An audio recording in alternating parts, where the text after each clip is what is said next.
என்னங்க எனக்கு ஒண்ணுமே புரியல. அறிவில்லா ஆலய செல்லப்பிராணி என்னமா கொலைக்குது பாத்தீங்களா? பொதுவாவே இந்த உடன்பிறப்புகளுக்கு 200+ எலும்பு துண்டு போடுவாங்க.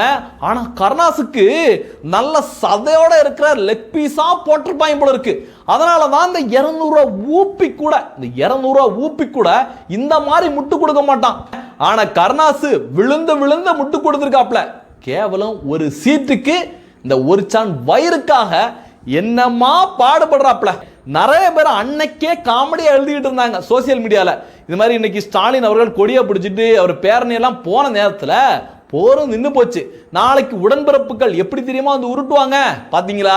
இதுக்கெல்லாம் எங்க தளபதி தான் காரணம், எங்க தளபதினாலும் போர் நின்று போச்சு அப்படின்னு உருட்டுவாங்கன்னு நக்கல் கிண்டலா எழுதிட்டு இருந்தாங்க.